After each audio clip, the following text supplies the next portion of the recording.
Hello and welcome. Great to have you here. I think we're live. So welcome to COMO UK Collaborative Mobility Conference 2020. I'm Joseph Seal Driver, and I'm here. I'm a trustee of COMO UK and have worked in transport sector for a good few years now. It's my absolute delight to host a session today, which is on COP26, the big conference in Glasgow next year on climate change, and how we in the UK can slash our greenhouse gas emissions to meet that. We have an hour and a half with some great speakers, and I hope you guys have some questions you'd like to ask us. And we're going to try and make this fun. So we've concocted a slightly silly game to play while we're doing it. So I'll explain that as we go through. Before I go to the next slide, I would like to thank our sponsors, who are Bolt, Move It, Super Pedestrian, Beryl, Spin, Padam, Gascoigne Estates, Dot, Moo, and Human Forest. Some great people and businesses from the shared mobility space. So I am going to go to the next slide. Aha, it's working. So the speakers we have today, and I'll introduce them, are Duncan Booker from COP26, the stakeholder manager for Glasgow City Council. He's going to talk about COP26 and also pitch his topic for you, the voters. Duncan Robertson, the UK General Manager from DOT. Obviously, I've introduced myself. Rachel Skinner, Executive Director for WSP, and Sandra Phillips, joining us all the way from Canada. So Sandra's going to go last because it's 6 o'clock in the morning over there. So how are we going to run this?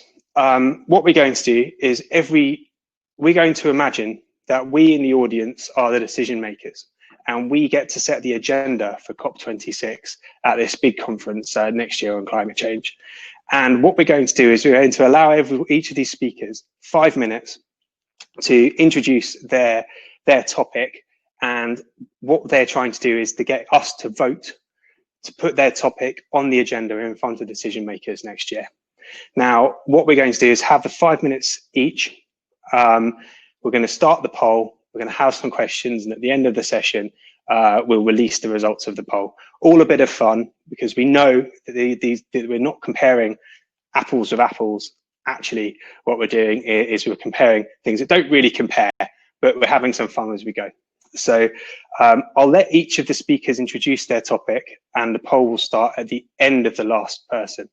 And of course, you can, on the chat, ask questions as we go through.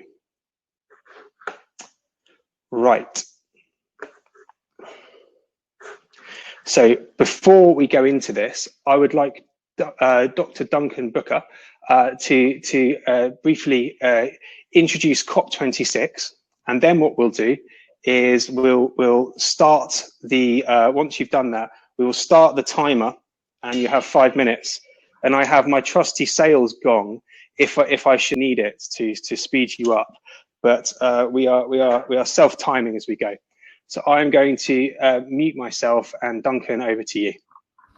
Thank you so much, Joe, and good afternoon to everyone on the webinar this afternoon. It's a wonderful privilege to be part of this, and also to connect Glasgow as COP26 host city with this important discourse, particularly around mobility and transport. So let me say a few words first about COP26 before moving on to my specific pitch this afternoon.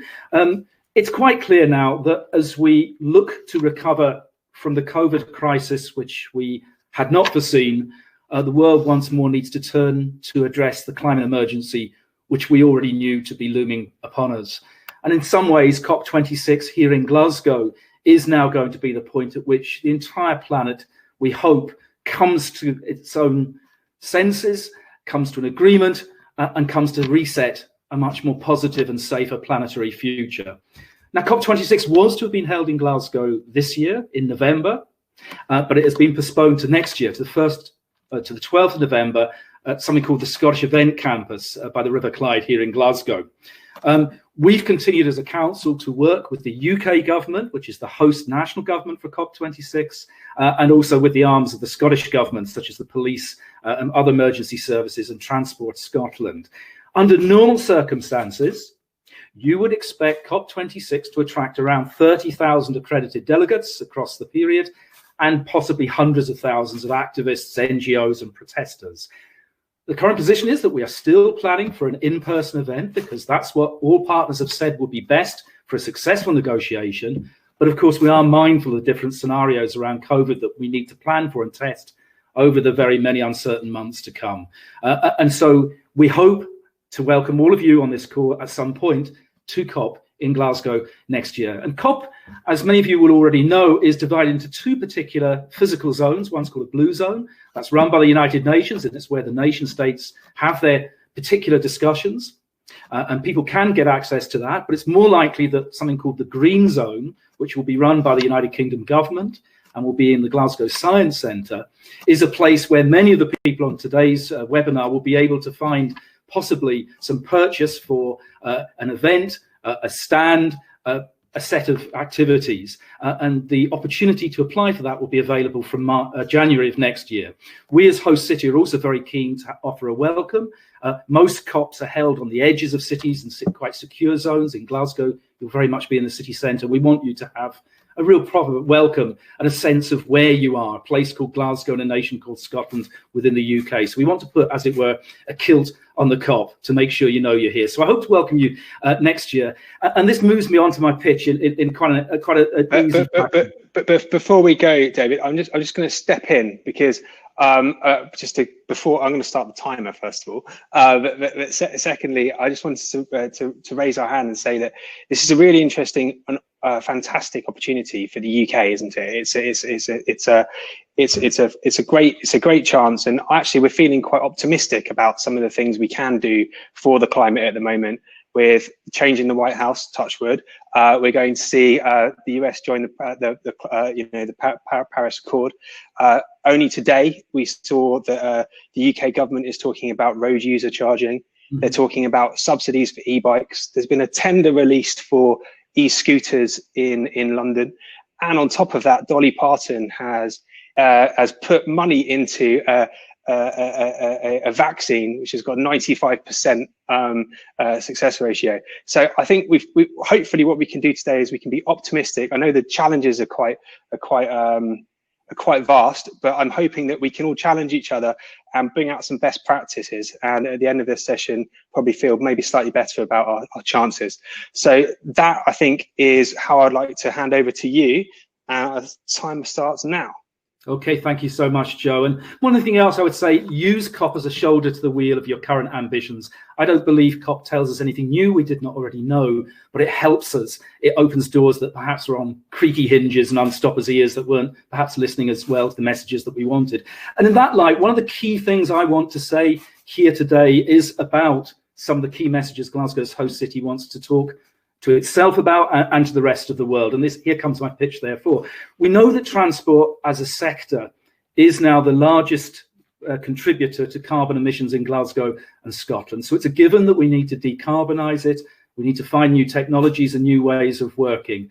But one of the key messages we want to get to the world is that sustainability and social justice must go together, both here in Glasgow for our most vulnerable communities and across the world, particularly for those parts of the planet that have done least to contribute to a disaster which will come first to their doors. And so we're very mindful here in Glasgow that our poorest households and communities find it unavoidably the hardest to access environmental resources sold through the market, such as energy, fresh and decent food, and of course forms of mobility, as well as getting access to those non-market in space.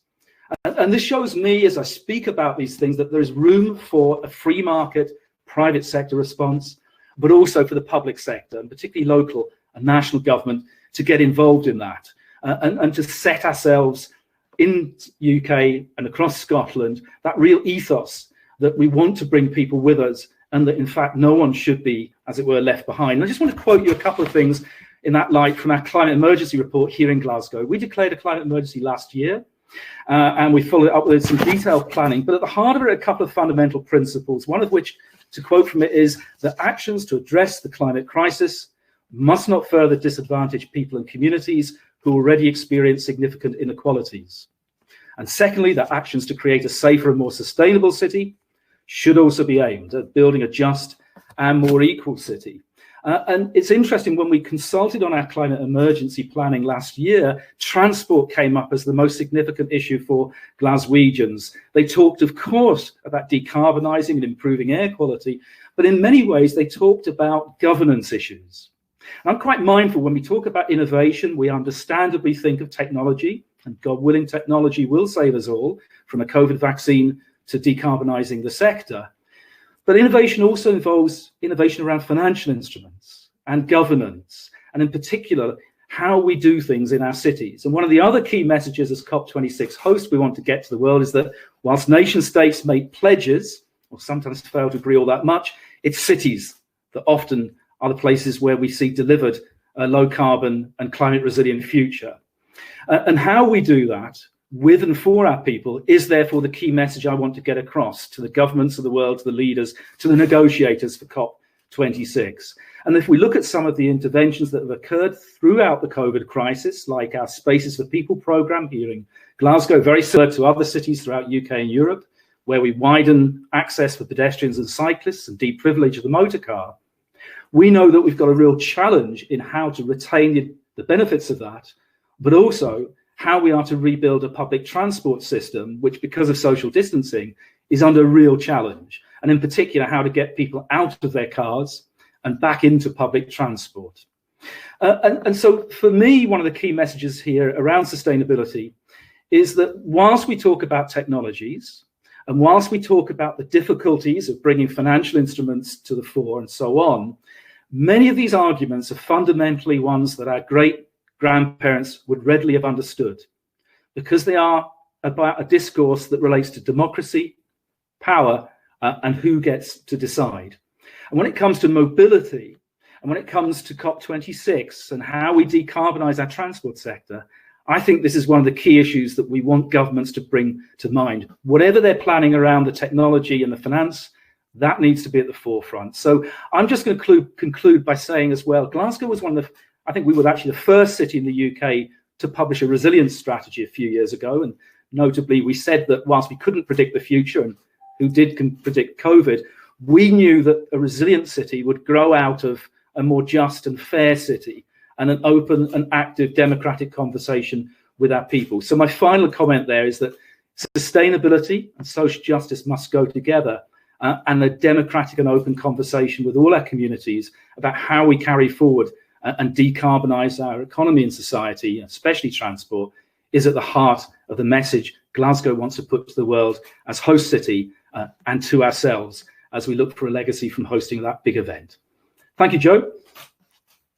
Very well done. Some fantastic points there, Duncan. Particularly that these are the same challenges that we had a few generations ago, and it's about democracy, governance, power. And I particularly like the bit about cities delivering while nations don't. Anyway, I'll pass you over to Rachel. Rachel, please introduce yourself, and your 5 minutes pitch starts whenever you're ready. Fantastic, thank you very much. Right, so as you saw on the intro slide, it'll be even less of a surprise to hear that my one big idea for today around slashing carbon before COP26 is around some seriously rapid progress towards much better infrastructure systems. And specifically, what I would like to pitch to all of you is things we can all do, both personally and professionally, in this space to cut carbon. A lot of them are actually really easy. They don't need to cost more. In fact, often they cost less, especially if you use less in the way of materials and so on. And they can have those wider social and environmental benefits that we were just hearing about from Duncan. I think we also need to realise that all of these things apply through all of the infrastructure sectors. So I'm not just talking about transport here, I'm talking about buildings and digital and water and waste and energy.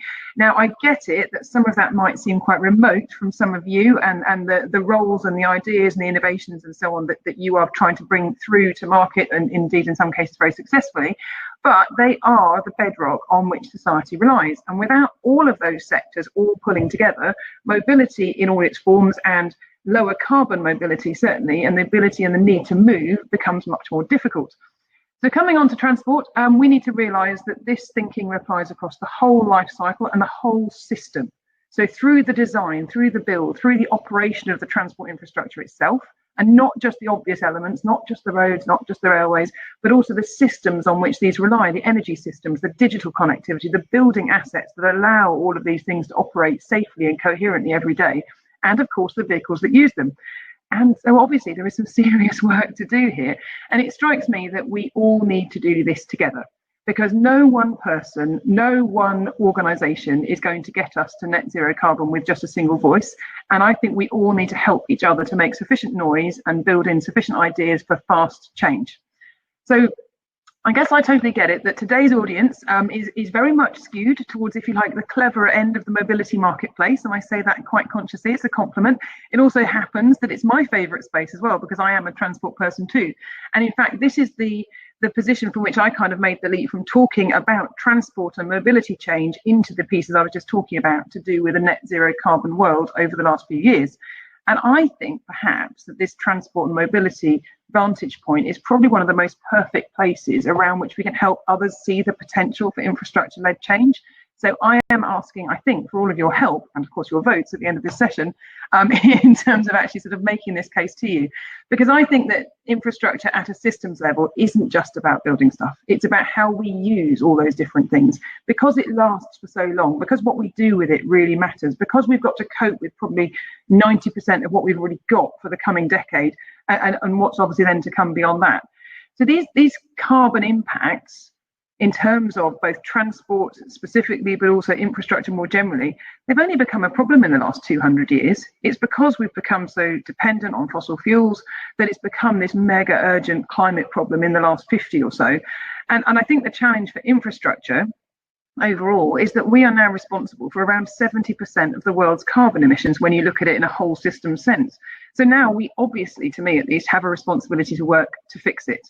But if we're going to carry on doing what we all want to do, and if you're all going to be able to carry on doing what you all want to do in your various roles and responsibilities, the function of infrastructure, so the piece around for transport, connecting people, encouraging them to move around, allowing them to feel part of communities all over the world and so on, we need, I think, to separate that completely from the actual problem at hand, because the problem isn't the function of the infrastructure. The problem is the way we're going about using it and the carbon hungry behaviours that we currently have embedded through our design and our build processes and the way we use it. So I get it that most of you listening today are probably going to be sitting back and thinking, yeah, it's okay, because you're already on the case in terms of zero emission mobility solutions or shared mobility, active travel solutions, all that kind of thing. So you're on the right side of the line, yeah? But I think it's fair to argue that you also need the rest of us. You need the people who design and build and improve the networks, and the ones who create these nodes and interchanges in a transport sense, because otherwise a lot of these concepts can't fly, they can't roll, they can't run, whatever they require in order to go.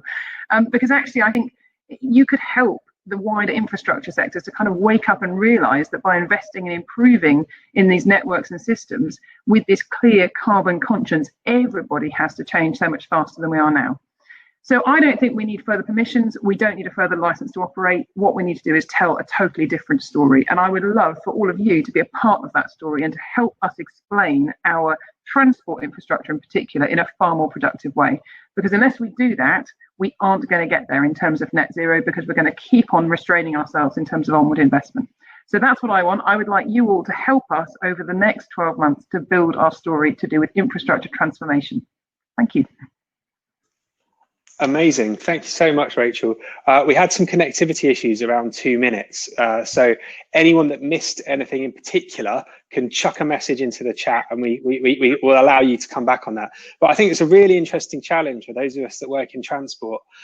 Transportation is not an island. We're connected to other organizations, other infrastructure projects, and it's all about how you mush this together. And what you're saying is that transport could be the canary in the coal mine, not gold mine, to enable this conversation and to help us, I sound like Boris Johnson, build back better. Right, anyway, we'll skip that. Thanks, Rachel. Amazing. Duncan Robertson, not Duncan B, over to you. Too many Duncans. Indeed. Thanks very much. Thanks very much, Joe.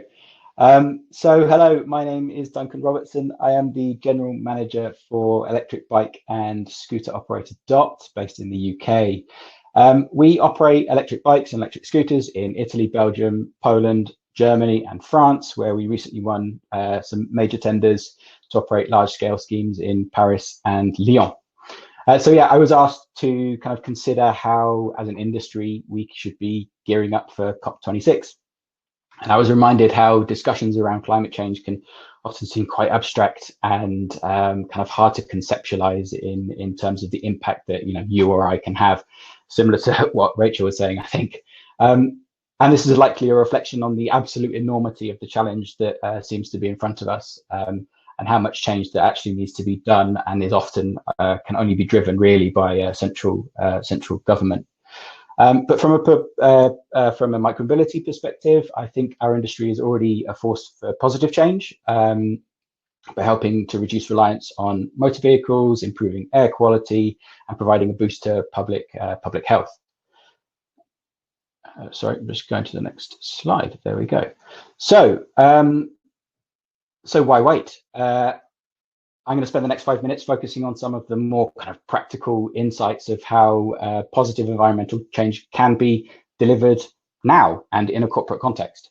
So there's much that can be done by micromobility operators and local authorities, and we can do it now. We can start, as Rachel said, we can start now. There's absolutely no reason why we can't.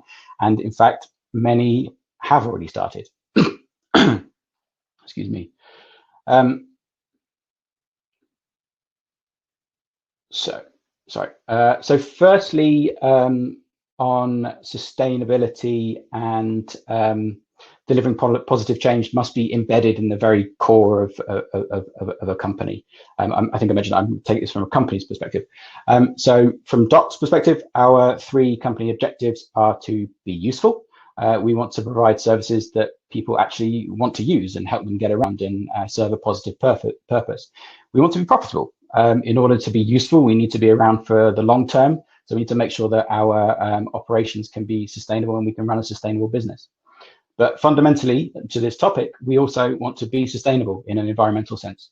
We want to ensure that we are having the minimal impact on the environment as possible, and considering the impact that we are having in every decision point. But how do we do this? So, as I said, I'm going to talk around some of the more practical ways that we can deliver on these goals.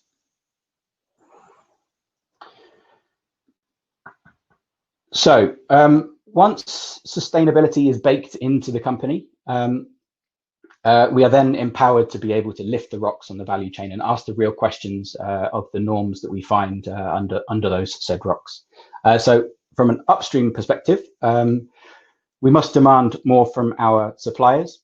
DOT have committed to using 20% recycled materials in all of our products by the end of 2021, for example. We need to be challenging our suppliers to dig in and dig all the way into their supply chain to make sure that that we're getting bills of materials and all these kind of things, so that we know exactly where things are coming from and how we can make sure that that those are from sustainable sources. We must consider miles traveled. So we need to start looking more at sourcing in Europe, building nearer where the product is going to be deployed. For DOT, this runs through our business. It's always about designing and building our products ourselves and in-house.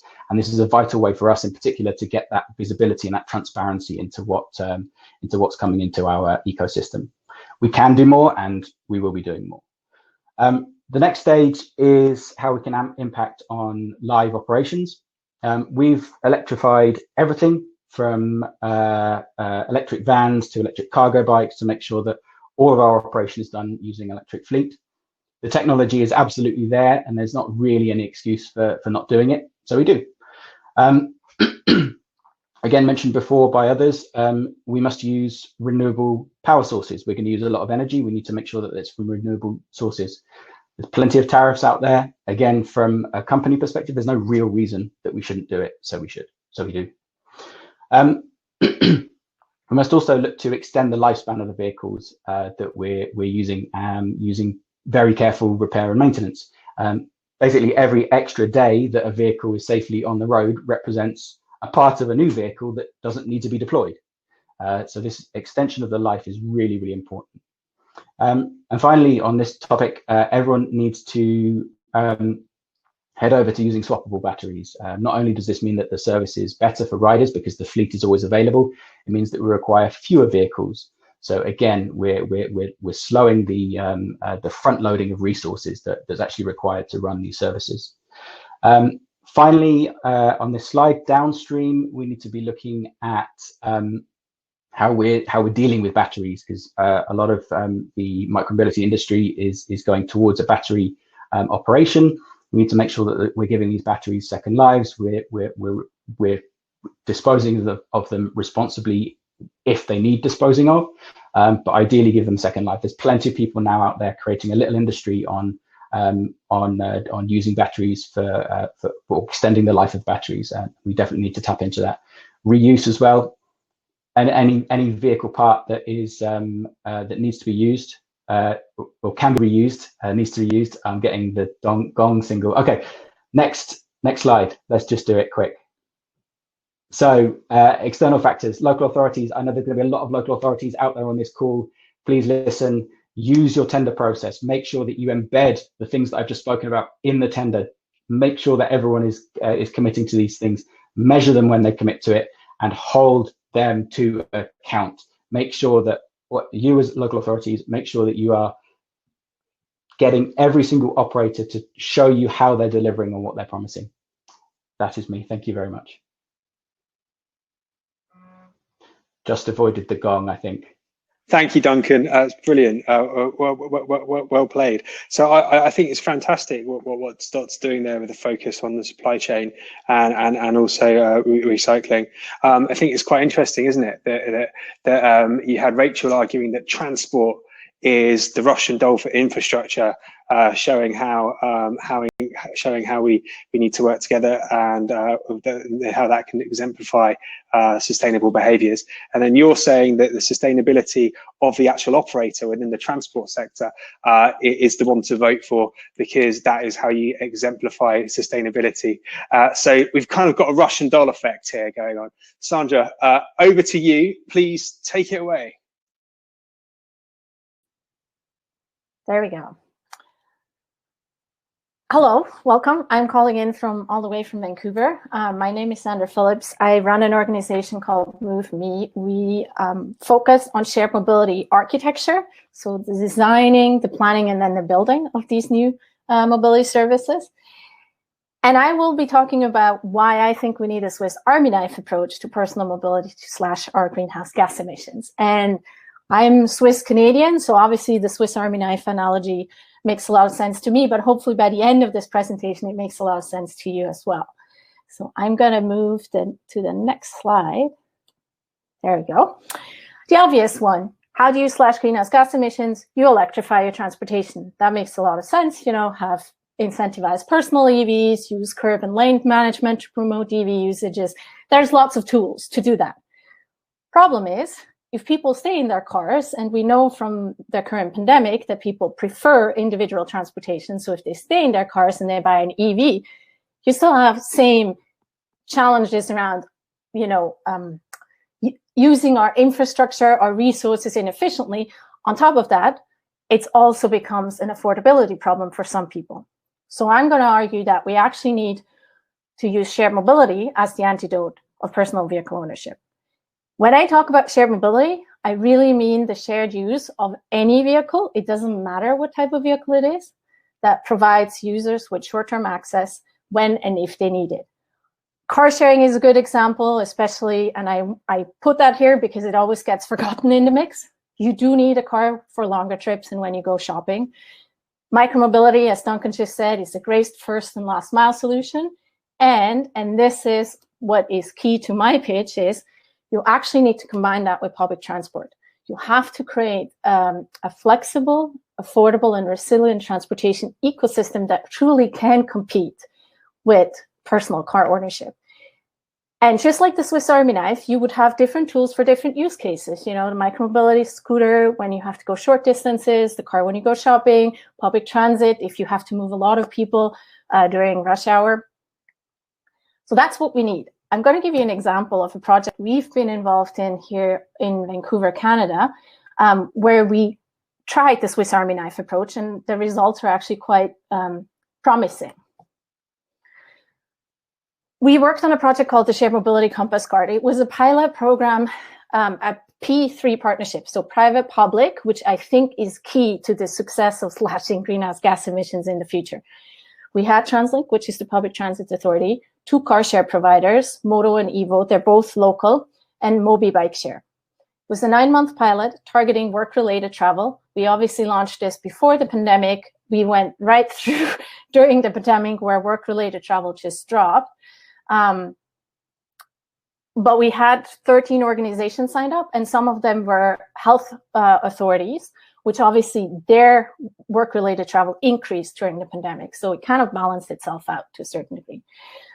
Super low tech. We used the existing fare card that public transit has in Vancouver. You see the picture in the middle there, and we integrated that with the other shared modes.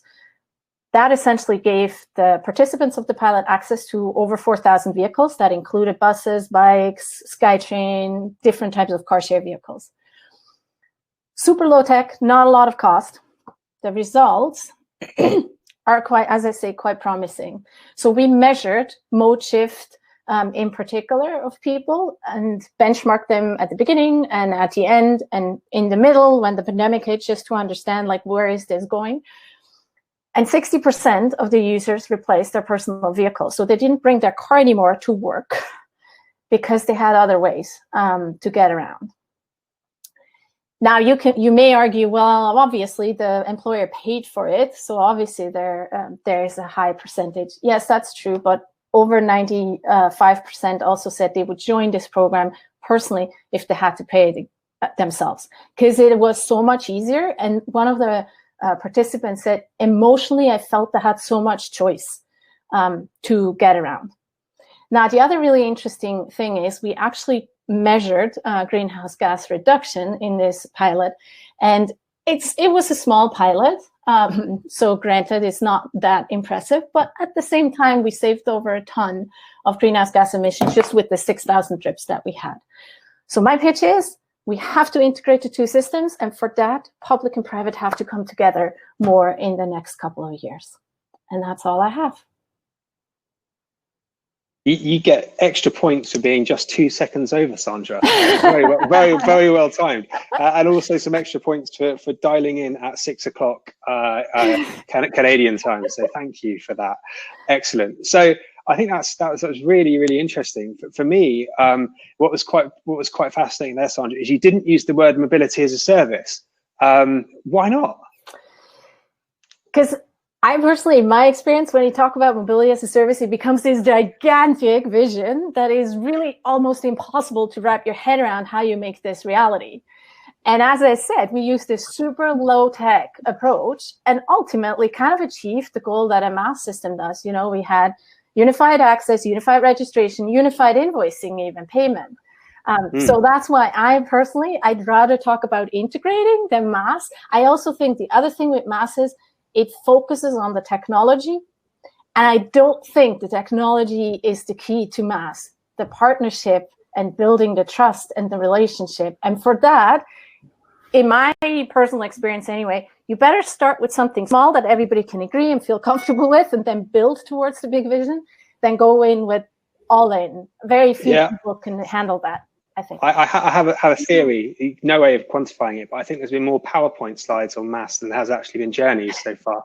But that's a controversial opinion. But that's not to say it won't happen. And this is really interesting that you're talking about is a combination of these two modes, people buying into it and that being really demonstrable success. So thank you for that. Right, what we're going to do now is we're going to, Dave, I hope you're Dave Sage in the background. I hope you're ready to do the poll in the background, because we're going to get that started. Poll is up, your votes are in, and we're not going to do a recount. When I bang the gong to start, when we do the end, when we bang the gong at the end, that is it. Great, cool. So I have picked out some themes that I'm going to question you guys on. And I'm really interested in this public-private partnership dynamic, because you have Duncan from a private organization that has to make money. Profit is not a dirty word. You brought up profit in your pitch there, Duncan, and I welcome that. And then other Duncan, you're talking about social justice. Now, how can a private company operate in Glasgow and make money and serve all of society without subsidies from government? So I'd like a comment or thoughts from each of you on that, please. And I am going to go to Rachel first. Sure, hopefully that's working. I think I'm off. Yes. Yeah, no, I mean, the bigger question around this whole sort of public-private, you know, who pays, who benefits, that kind of thing. This is a fascinating area, isn't it, right now? Because there are so many ideas coming to market and so many different business models. But I think, I guess, just taking a slightly sort of bird's eye view first of all, and I guess some of the others might home in on more of the specifics. It strikes me that the way we have been valuing things to now has been far too focused on the, if you like, the sort of easy to get at economics, and I think we need to find better ways of crediting or recognizing some of the wider benefits that you know some of these sorts of schemes can bring through. So whether it's to do with the social side of things or the environmental side of things, if we can just find different ways of monetizing some of that, and it's up to us to set some of those rules, right? Actually, it could make a transformational change in terms of what good looks like. Put myself on mute. Thank you. I'll go over to Duncan B, please, for a response on this topic. Thanks very much, Joe. Thanks for the question. I mean, it's really important. People like me sometimes find ourselves in a house of mirrors where the interests of the public sector are refracted and reflected, and then we kind of go out blinking into the light of the real world and wonder why no one in the private sector's interested in the fancy PowerPoint presentation we just put together. When we look at success stories of challenging that, I mean, I've been working very much with the Chamber of Commerce here in Glasgow, especially with SMEs around the circular economy. And one of the reasons why I think at the heart of a success story, which I'd like to trumpet reach the world, is that it's been led by the private sector. It's had, I hope, a supportive public sector backing, but actually it's been seen to be the means by which we can make a transition to a different kind of economy in a very practical way. And fundamentally, I say, and I'm unembarrassed about these words, you know, your green business practices must generate sustainable profits, without which none of my harebrained schemes will ever get off the ground because we don't have any money with which to fund them. So going into the heart, I mean, interestingly, when you mention the private sector, there's more than one model there. So I'm mindful, for instance, that in Germany, there's a lot of energy cooperatives. That's essentially private sector, but with, you know, citizen stakeholders through a cooperative and social enterprise model. You can then move to the other side of the spectrum with absolute state control. And it's interesting that 90% of US water supply in towns and cities is still run municipally, whereas that's not the case, certainly not down south of the border here in the UK. So you do have different models. And part of me wants to say, if we take a non-ideological approach to this and find out what works, the innovation and disruption are able to come with the private sector, the supportive perspective from a public sector, where, yes, I think at times there has to be a subsidy, because we fully acknowledge that there are, you know, non-profitable routes for bus companies on a Sunday afternoon across communities in Glasgow which don't have access to other forms of mobility. And the only way they're going to work is if the state at national or local level steps in. So I think the answer to that question, I think, is very much, how can we work together in partnership to get these goals? We in Glasgow have a key partnership called Sustainable Glasgow, which brings together public, private, academic sectors. And I think that's the sort of place where these conversations increasingly across the cities of the UK and further afield are being had. I think we're quite pragmatic about these things. What works is what is good, but we do acknowledge that there has to be a proper role for the state in protecting our most vulnerable communities when there's really no profit to be had from certain services there. And equally, we understand that the private sector can't simply subvent those routes through its own profit margins, and so we need to meet each other halfway. I think no one's going to disagree with the halfway, meeting each other halfway, but I really want to dig into the examples here. I'd be fascinated to know if a city would give an exclusive contract and then an operator would have to do a profit share, or if there's anything like that kind of kicking off. Duncan, do you have any examples of this? Would DOC consider this, if further down the line? Absolutely, and I'd actually question whether or not having exclusivity is what we want to do. Entirely closed markets can sometimes, allow for people to take their foot off the gas, as it were. A little bit of competition. I think we probably, certainly in my sector, in micromobility, bikes and scooters, we definitely want to avoid a situation where we've got, a bun fight of, 30 operators trying to eke out as much as they can from a location. But a city like Glasgow, for example, maybe 2 or 3 operators is absolutely fine, and then having that discussion around profitability, and I'd echo what you said at the start, Joe. Profitability must not be a dirty word, and it often gets sidelined in the conversation, where it needs to be just out front, because ultimately that's what we need to do. But there is a place where we can fit both goals, and if we're not talking about that, then it starts to get problematic, particularly with large and larger amounts of VC money coming into certain areas of the industry. It again, there's profitability, but there's also running a sustainable business. And I think again, one of the things that I would promote when talking to local authorities is having effectively open book accounting. Like I want to show you, the under the hood, so that what's going on. And then if it's starts to not work, or if it's working particularly well, then we can have that discussion, and it's much more out in the open. Fantastic. I would love to see your books and everyone else's books. That'd be great. And you make a good point. I mean, a competitor's raised 250 million the other day. That's stupid money, big money. And is there too much money, VC money, going into some of this sector? And is it more about sustainable web? I think that's a topic for completely another question. But Sandra, you have feet. You use 3 Ps in your presentation. You have a foot in every camp. And how do you translate between public and private? So first, I come from industry side, so I understand the industry side and the concerns around, like I come from Car2Go, Daimler, OEM. Duncan, when you say I'm happy to show the books, woo, that never happened at Car2Go. We were not showing our books and what's going on under the hood. So I know the concerns and the fears there. I have now 2.5 years worked with the public sector, trying to combine them, and I'm getting better at negotiating what their concerns are. They're talking about equity and social justice, like Duncan B talked about earlier, and you have to take that into consideration.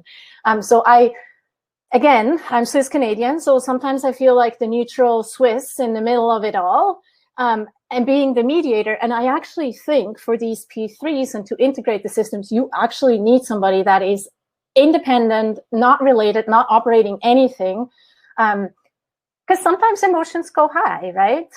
And sometimes it's because of misunderstandings, thinking that somebody doesn't want to share certain data when it's really just one specific data point that's a concern, and the public doesn't even care about that specific data point.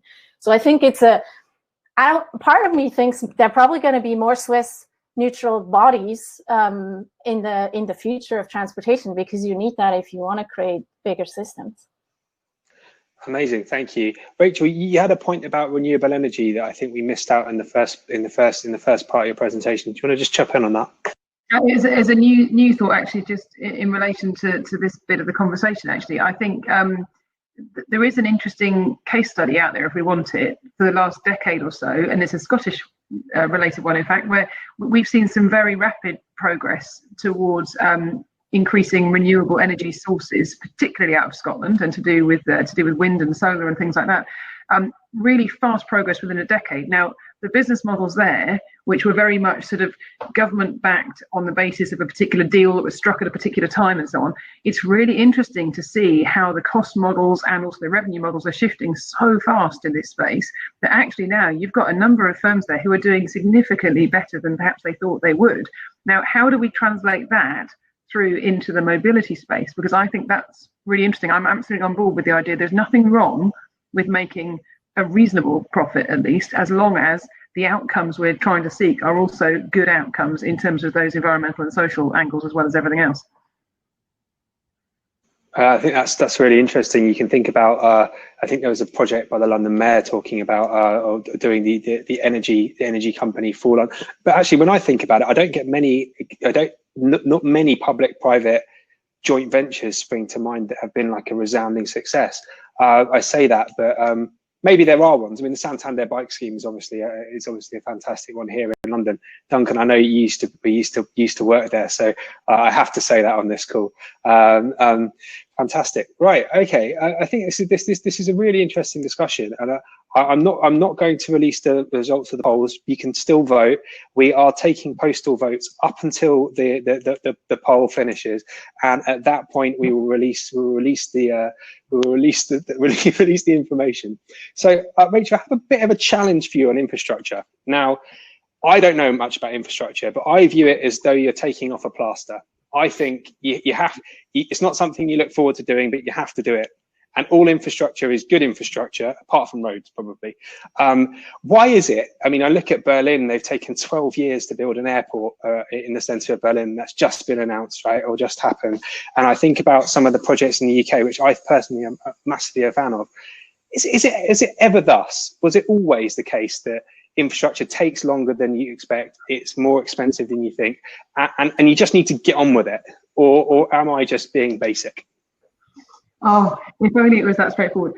If I had to pick on one thing where I think as the entirety of all the infrastructure sectors could do a better job, I would immediately go to the need to figure out, what are the outcomes we're actually trying to achieve as a result of a particular bit of investment? What is the story that goes behind that? And how do we lock that down so that we're all clear why it is we want to do a particular thing? Where these schemes come unstuck and where loads of time tends to get wasted or spent, debating and discussing it, sort of the micro details, is where we lose track of why we're trying to do the thing in the first place. Nobody sets out to do a bad job. Nobody sets out to cause harm. These things have all got a good grounding somewhere, but it strikes me, I think it is quite a UK. But why can't I get a bike on a train? I know what you're saying. You get bogged down in the details. Sandra, you had a question on infrastructure you wanted to throw over the hill. I was going to throw it over to Rachel.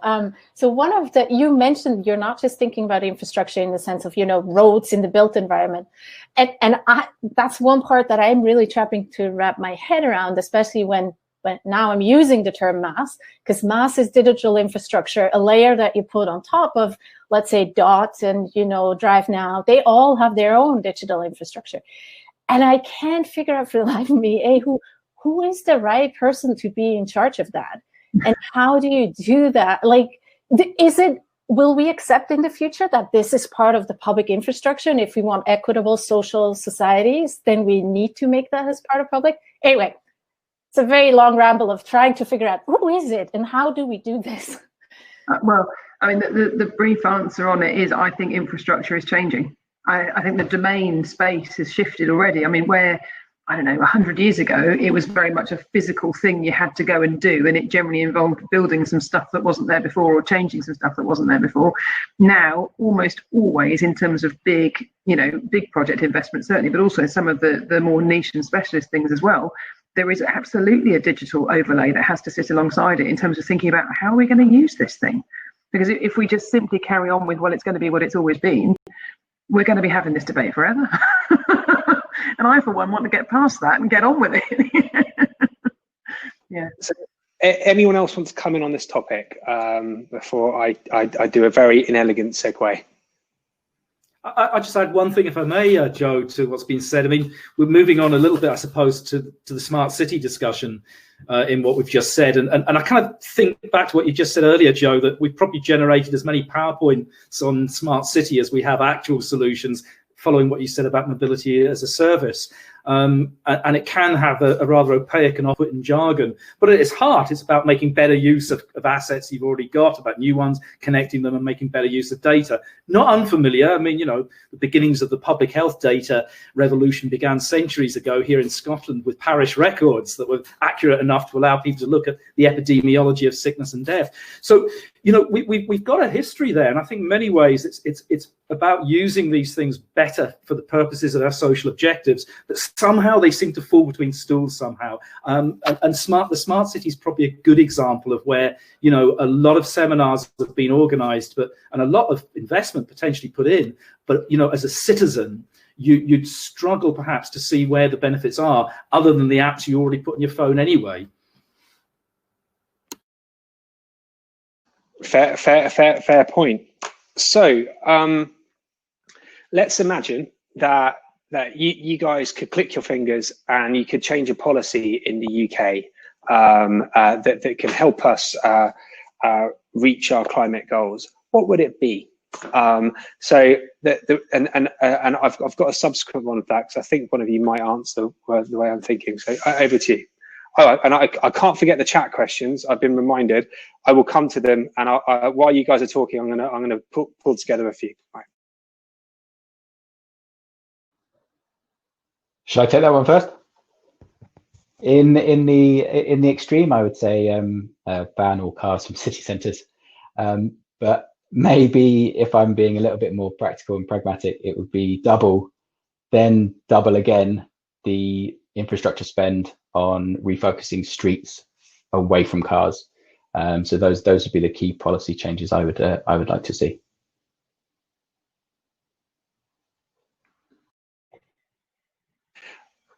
Anyone else? Because I'll jump in and change tack if not. I've got one, which isn't really answering the question, but I'll sort of shift it a little bit. I'm not sure it's about writing new policy so much. I think it's about being brave with some of the policy we've got and joining up across our government departments. And I guess I mean that both at the national level, but also more locally, because I think we could get a whole lot more done if everybody actually worked together a little bit better, instead of constantly waiting and almost trying to find the gaps in order to have a reason why they can't quite do something yet, if that makes sense. I just think that there's, if what we want to do is get a bit faster at this stuff and accelerate the shift towards, you know, far lower carbon systems generally, we're not going to do that by waiting for somebody else to do it first. Amazing. I think that's go on, Sandra. I was going to say, this is possibly a very North American perspective, but if I had one wish, I would like government bodies to think about the why. What are they actually trying to achieve in the bigger picture? Like, do they want to reduce greenhouse gas emission, increase social equity, and then design their policies and requirements and regulations around that, rather than what I sometimes see, which is like operational detail of how many vehicles you have to have and what's the level of responsiveness. Because I think if you have the big picture why, then the industry will figure out how to meet that and report back on that. Okay. For me, Joe, I was just going to add that we need a fundamental approach by government to the transformation we can already see ahead of us for green skills in particular. How does the person who currently fixes the diesel engine in your car be retrained to fix a hydrogen fuel cell? Not easy, but with the colleges and universities, that can happen. For a current generation of boiler engineers to fit and fix heat pumps, that's maybe a 6-week course. We can make that. Pragmatic things like that will make a reality out of the just transition and suggest to people that actually a green recovery will offer jobs that are well paid and sustainable for their children as well. And I think, you know, we're in the unusual position of staring at a massive economic change of the sort that, you know, we hadn't seen quite so much, for instance, the 1970s, when in Glasgow the shipyards began to close and we had no response to offer, except eventually a different kind of city, which didn't bring everyone with us. And I think that's really interesting. When you think about the skills that Duncan's team are learning about batteries at the moment, batteries, electric cars, micromobility, private e-bikes, that skills there, and batteries are actually difficult to deal with. So I can see there being quite an easy translation there in skills, and it's something we should do. But you talked about governance. Now we have this debate, and you mentioned it earlier on, that nations are talking about it, cities are doing it. Should cities be able to introduce micromobility options, wide scale, and shared mobility options, and should they have devolved powers away from national governments? Could we move faster if we do that?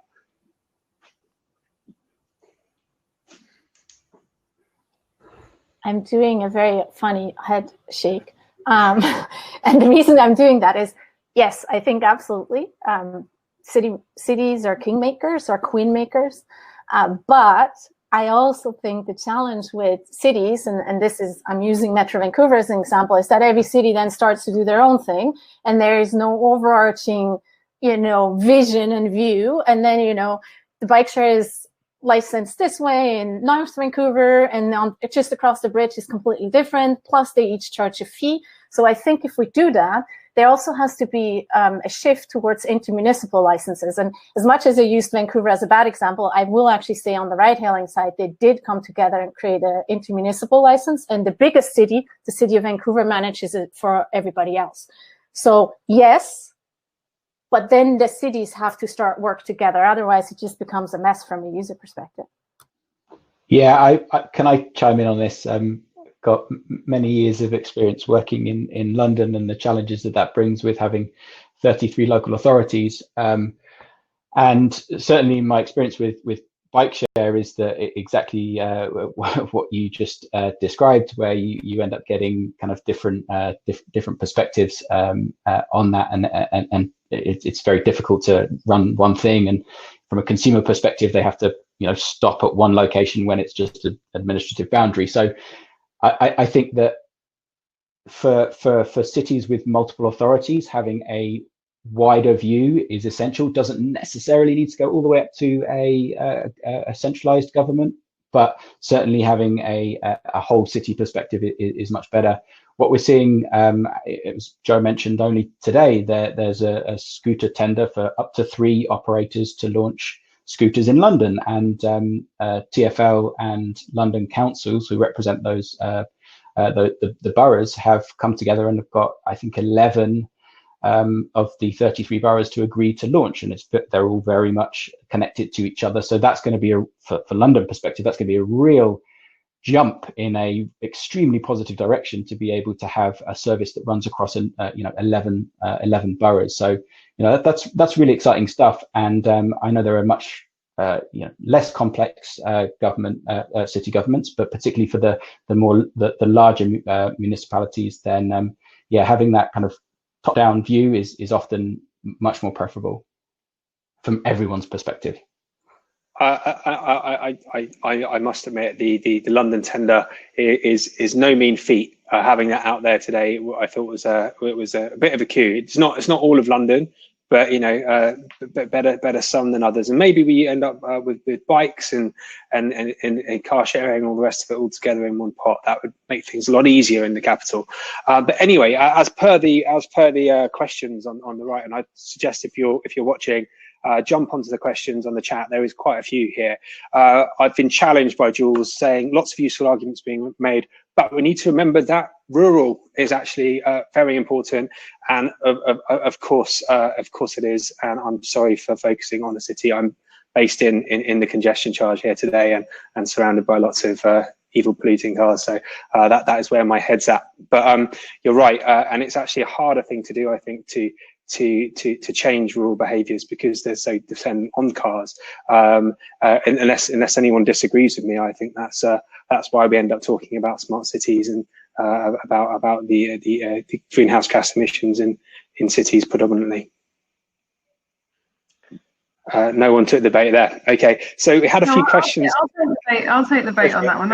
I was about to make a similar point actually until I saw it pop up in the chat. Anyway, no, I think it's a really interesting way of thinking about this, because it is very easy to get tempted, isn't it, into just thinking about this as being a city-based problem. But of course, we have to remember that there are a lot of people who rely on the city and or even urban centres and their hinterlands and so on, in order to actually sort of go about whatever it is they want to do in terms of their daily business, social, leisure, whatever these different things are. Or back in the days when we had any kind of social leisure type life and all the rest of it, that is, which wasn't just in our own front rooms. But anyway, no, I think though that the important thing for me in all of this thing around rural versus urban, and indeed the sort of the suburban and the sort of peri-urban pieces, all of this, the sorts of solutions that we potentially need are not going to all be the same. There is an enormous diversity of different ways of thinking about this. The actual needs are very different, both in terms of time and space. And I think,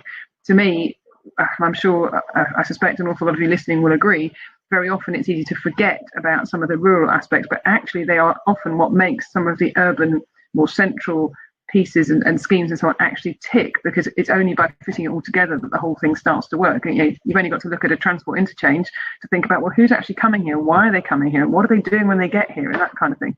And I think we ignore that at our peril. And Duncan, when we were talking prior to the session a few days ago, you were saying that Glasgow controls the city, but then you have lots of commuters going. And so this is something that's echoed for you, right? Yes, certainly. I mean, half of Glaswegians have never owned a car, so they're not waiting to get they're never going to get a diesel car or an electric car. So therein lies a challenge, particularly around public transport. And we've estimated that the majority of vehicle emissions from road transport will come from in-commuting. Now, I need to be careful about that. Every city around the world depends upon a hinterland, as we've just been saying, and we don't want to discourage that, and people are entitled to live in the suburbs where they want. Nevertheless, it is the case that there is no consequence, there's no polluter pays formula of any sort here when people come in. Now, we have introduced a low emission zone to the city centre. We'll have the same as London for a Euro 6 standard when it's fully up and running at the end of 2022, and that will make some difference. But having said that, the control we have over emissions within the city is therefore limited when it comes to transport. And the only way of dealing with that really is to take a much more city regional approach, to work with surrounding local authorities. We, like many other UK cities, have a city deal, which allows us to look further at how we invest in infrastructure. And of course, not the grey, or at least not only the grey, and certainly not roads, is a principle behind that. And how we genuinely sense for people that those emissions are, in the end, Scotland's emissions, and we need to deal with them. Just on the issue of demography and topography as well. Obviously, Scotland has this amazingly dense populated central belt, which I'm sitting in, but we're also challenged by rurality and by the UK's main island communities as well. There are opportunities there, but real challenges, and I don't deny that for a second. But equally, the Scottish government's looked at, for instance, decarbonising marine fleet for the connections to the islands, and of course through Logan Air, perhaps some of the first scheduled electric airplane routes will take place, not the least of which is the reason being that they have some of the shortest scheduled routes in the world, some of them mere minutes long between the islands. But I think there's a sense in which whatever argument we have, you don't get away from some of these challenges for healthcare, for transport, and for access to cultural opportunities. That rurality and sparsity means that we need once more to look at how the state can rebalance things through the general tax take, and it's accepted that it costs more to send a letter from an island to the mainland than it does for me to send it from here to Edinburgh. But that's what it is about having a society. And it's really interesting to talk about tax, because so next talking about the road tax in the UK and actually be road user pricing. Now, personally, I think that's probably because fuel duties are going down because people are driving less and electric car use is going up, which means that the government has to shift the way it tax. So if we're going to be charged per mile, surely that's a safer way and a better way of actually charging for road use. I won't say that to my 94-year-old grandma who still believes as a cyclist that I don't pay road tax. But anyway, that is a segue. Sandra, you wanted to raise your hand quickly. I just wanted to add one bit around the rural. Obviously, Canada has a lot of very large, like I come from Switzerland, where rural is something completely different than when you go to Canada. But the one point I do want to make is, like, if you're in a rural community, I think the one thing we often do is we think, all these technologies are only for the big cities. That doesn't work for us. And I actually don't think that's true. You just have to relook at it and think about it perhaps a little bit differently. And using a very rural island community just off Vancouver here is what they did is they used a carpooling software to enable an on-demand microtransit bus, which essentially allowed the public transit authority to better allocate resources and funds in a more efficient way, and it gave the island community a better service because it's also an island community with a higher than normal aging population, so they can't really walk to the bus stop, I don't know, 5 kilometers away. So I think all I'm trying to say is technology can work, but we may have to look at it and think about it very differently if it's a rural context. Okay, I'm going to go through some of the. Thank you, Sandra. That's really interesting. I think we could split off talking about all these topics for years. I'd recommend that you ask questions to us.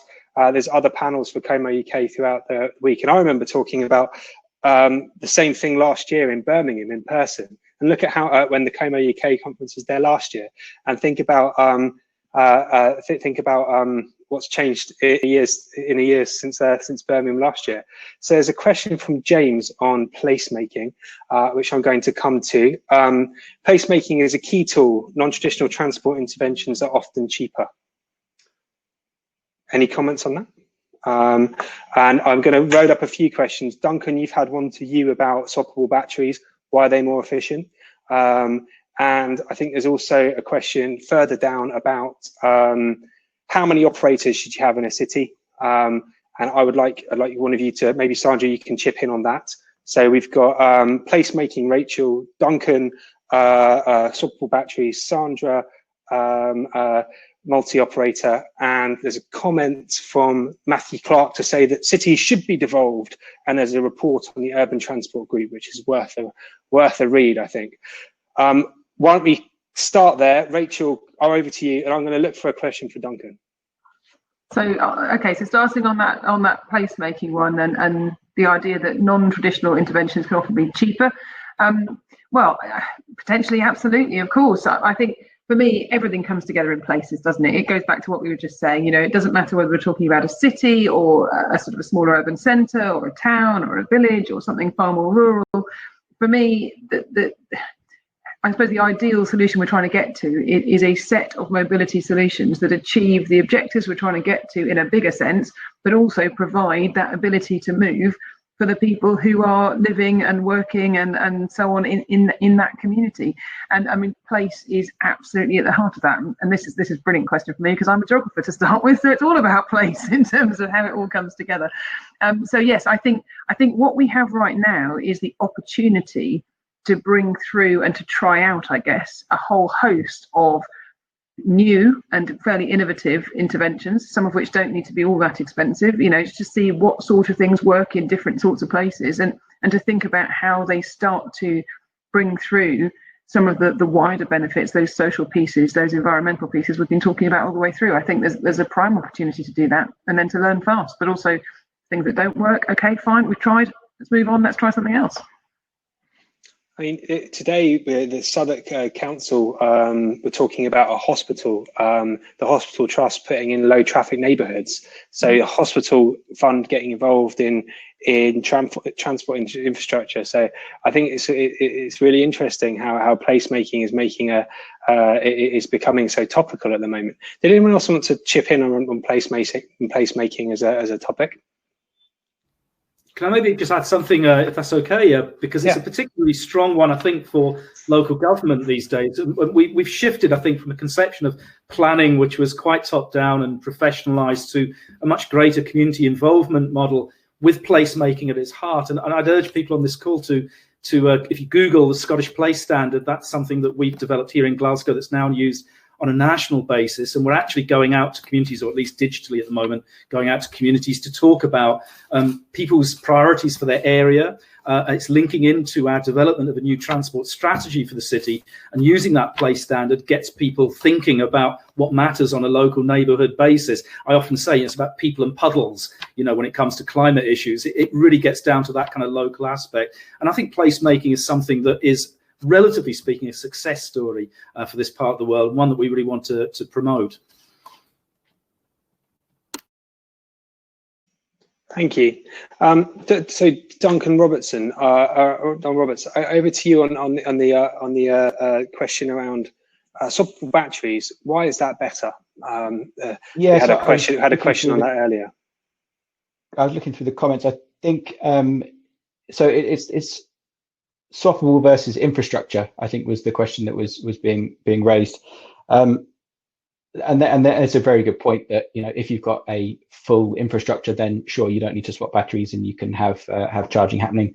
But obviously, infrastructure requires a high capital cost. It's slightly less flexible than being able to use kind of the virtual hub parking solutions that we're able to offer using geofencing and various other things.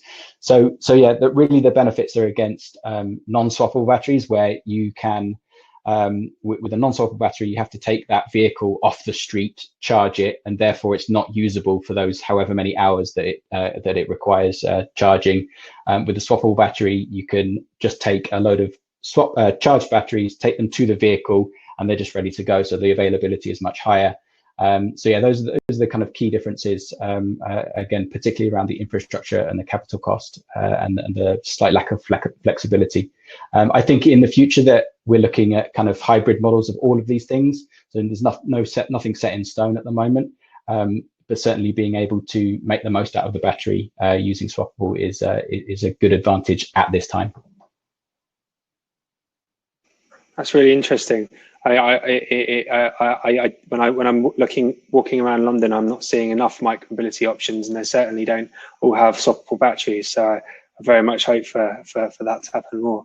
Sandra, there was a question around multi-operator versus single operator, and there's actually a question talking about Glasgow and Edinburgh and saying that you know, if you're going between the two and the two are quite connected, that the same car club offerings weren't there in both cities. Do you have any thoughts on how best to approach that? So the question is, at least I thought the question was kind of, is there a limit to the number of operators, or is it just generally, should there be multiple operators, and how do you tie them together? Joe? I'm just trying to, like, I'm trying yes, to... So, yes, sorry, I was reading quite a few questions at the same time. Sorry.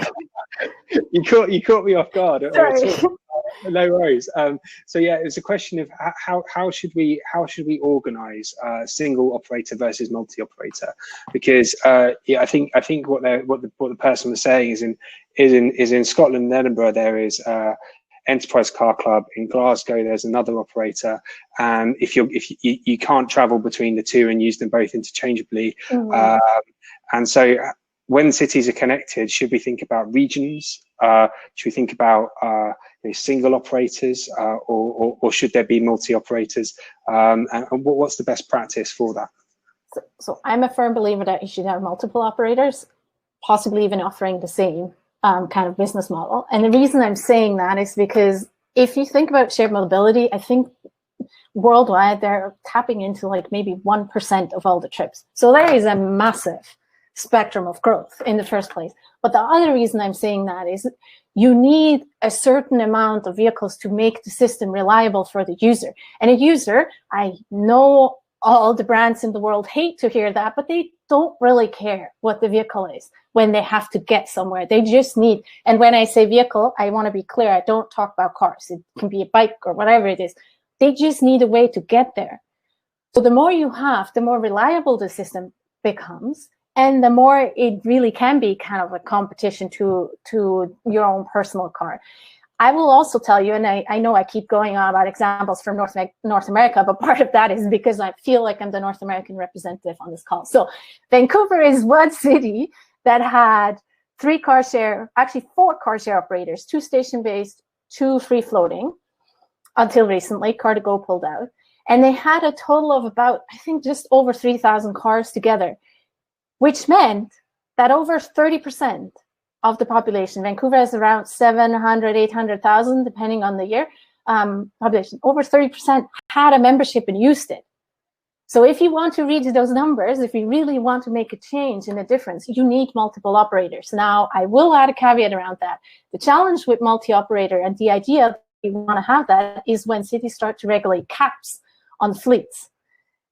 now I understand you can't have like 20 operators with like 5,000 vehicles in your city. So you need to figure out what's the right way. But I also don't think you can have 20 operators with only 500 cars or bikes or whatever it is, because that makes it really confusing from a user perspective and actually almost impossible to be profitable in a city. So it's a balance. What I'm trying to say is, like, it's not a magic number.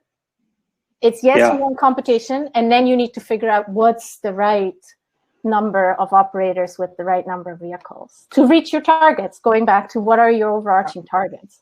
And make a profit. I think it's very, very hard to make a profit on sub 500 units or whatever thing you're working on in shared mobility. So I had a question on the Commonwealth Games. The Commonwealth Games was what started bike share in Glasgow. So if we fast forward a few years and we look back at COP26 in Glasgow, or this time, what would we hope we've managed to start and that is demonstratable in the future from this point onwards? So if there's any comments on that, I would welcome something from our panel here. I should maybe answer that first, given the Commonwealth Games were here in 2014, and that was the introduction of the bike share scheme, which has subsequently expanded and expanded again.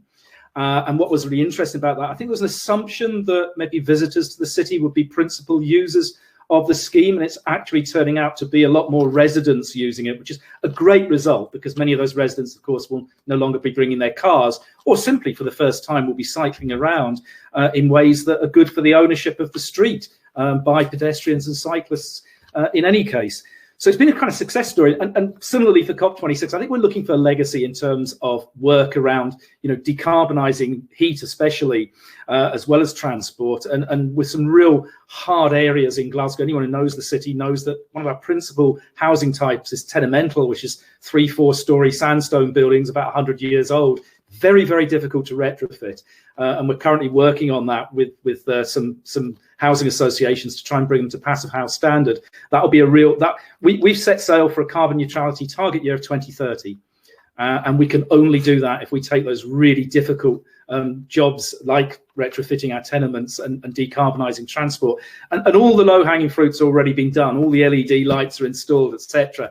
We all knew that one, but for me as well, I suppose it's that sense, especially of seeing this as the moment when places like Glasgow and many other cities and maybe nations around the world turned a corner and made a reality out of the green recovery. That's a big one for me. I was here as a student in Glasgow in 1990 when we had when we were the European capital of culture. And at times, there's a number of people who thought that was a slightly amusing, accidental thing, but actually the ripples from that have continued to move outwards for the city and for its re-emergence and its renaissance as a different kind of place from the one that banged metal and launched lots of ships. We now are a city that launches at least 2 satellites a month that are built in Glasgow. So we've made a transition to a different kind of economy. And for me, that'll be the key thing from hosting COP, a legacy for Glasgow, legacy for Scotland and the UK. Excellent. So we've got one final from Mark Hodgson from Como UK that I'm going to ask you guys, and then I've prepped you all for this question, so I'm going to ask it to you and quick fire, and then we're going to go to the poll and close. So we might get another cheeky question in depending on if there's one that's easy to come through in that time. So thank you very, very much for that, Duncan. So Mark asks from CoCars about how this is raised community car share. So the question is about how operators should work with communities, and can they benefit financially from delivering growth with purpose with the communities. So I think the way I'd rephrase that is Co-Wheels has a community engagement where it originally started by someone donating their car, and then neighbours getting involved to share it, and now it's gone over to bikes and other forms of transport. So how important is community engagement, and do you think we need to have this involved? Do we need to have communities involved with mobility services from the start to make them successful, or can they just be private organisations that come in to make profit?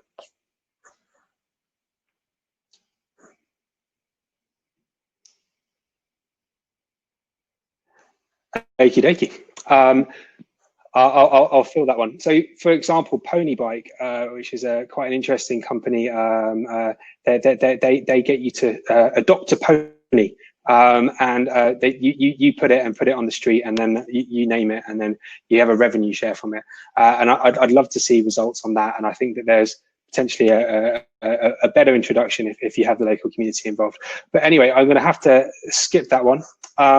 So I'm going to go to the last question, which is a suggestion from you guys. So keeping in the theme of optimism and us and climate change, I wanted you all to pick an example of best practice in your particular sector that keeps you optimistic about our plans or our ability to hit climate change and COP26 targets.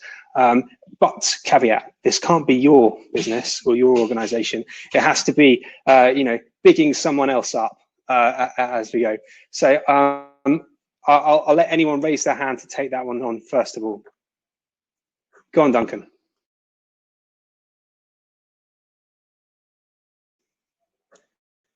You're on mute, I think. So, no? Do this through mime?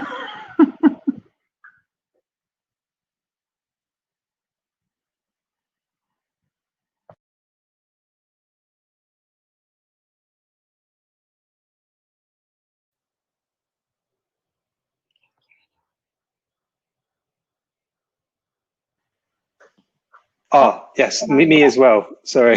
The double audio issues. Sandra, over to you. Okay, I will give a shout out to another West Coast city. Portland has a program called the Mobility Wallet.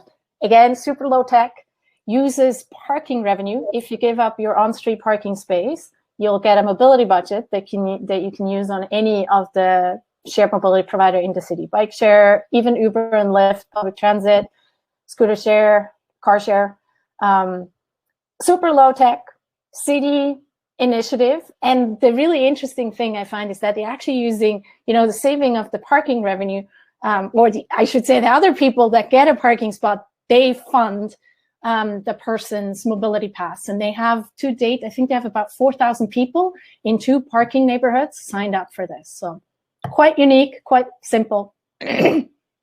Amazing. Thank you, Sandra. I'm going to look into that. What was it called? The Portland? It's Portland, and it's the Mobility Wallet. Mobility Wallet, easy to remember. Rachel, did you have an example you wanted to share?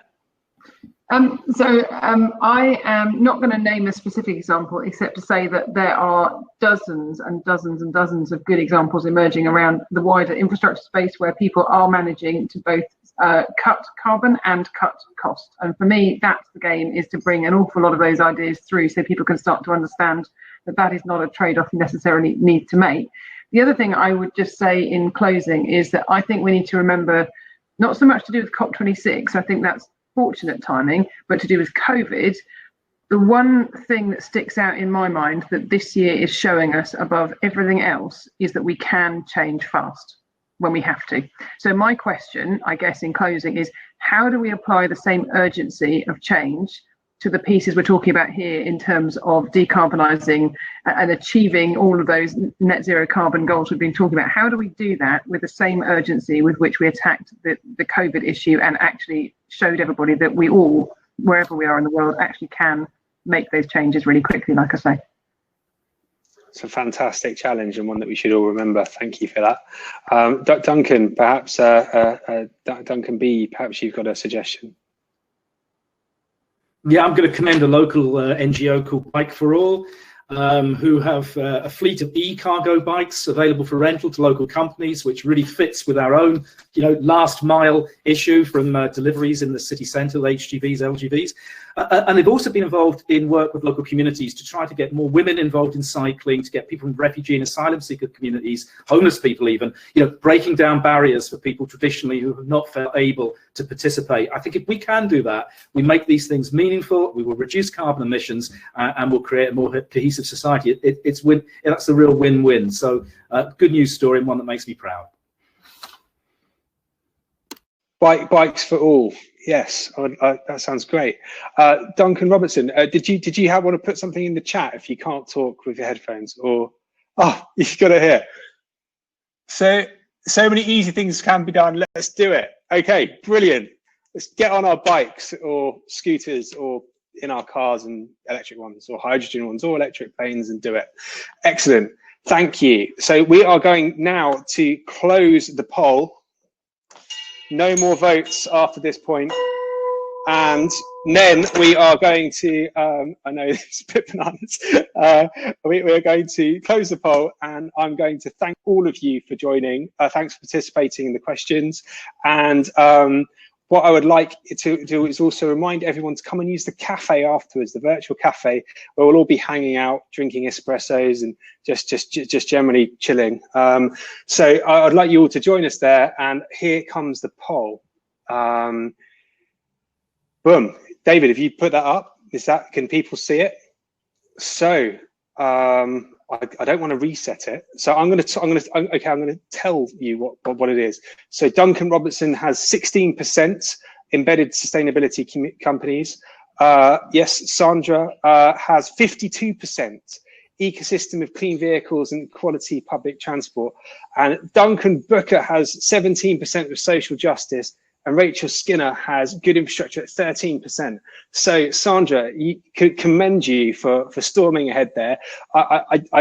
Well done. I have to say you are preaching to the choir, so don't get too big for your boots here. Yes, but thank you very much. That was really fun. And I would like to also thank our sponsors, and let's wave goodbye. Thank you. See you in the cafe.